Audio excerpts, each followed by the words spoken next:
Comatose ang isang babaeng senior citizen na nabiktima ng snatcher sa Bukidnon. Saksi, si Argel Relator ng GMA Regional TV. Sa kuha ng CCTV, makikita ang isang senior citizen na babae na naglalakad at nakapayong sa Juanilla Village, Purok 13A Poblacion sa Valencia City, Bukidnon. Maya-maya pa, makikita ang isang motorsiklo na papunta sa may edad na babae at bigla na lang hinila ng suspect ang bag ng biktima na nakasukbit sa kanyang balikat.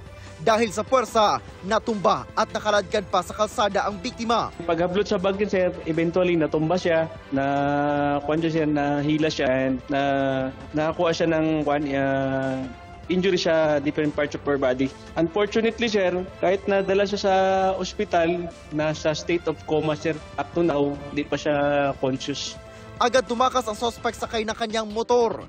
Sa iba pang kuhang larawan mula sa CCTV, kita ang suspect na walang suot na helmet, ngunit may pangtakip sa kanyang ulo.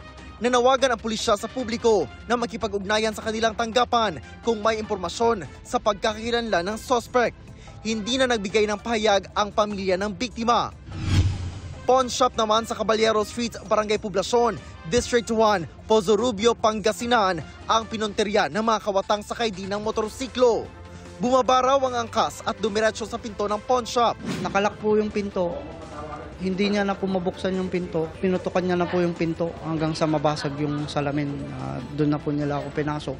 Nataon na walang customer sa mga oras na yon. Nataranta raw ang gwardya. Pinadapa siya ng mga sospek kaya hindi na siya nakapalag.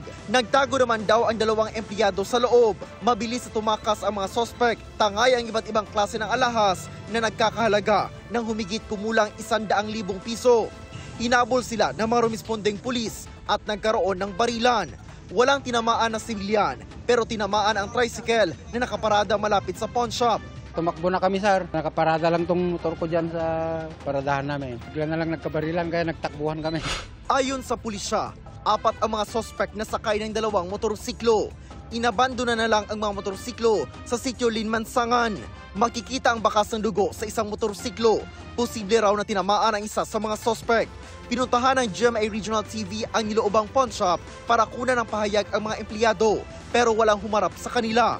Ayon sa Pangasinan Police Provincial Office, patuloy ang hot pursuit operation upang matunton at maaresto ang mga suspect.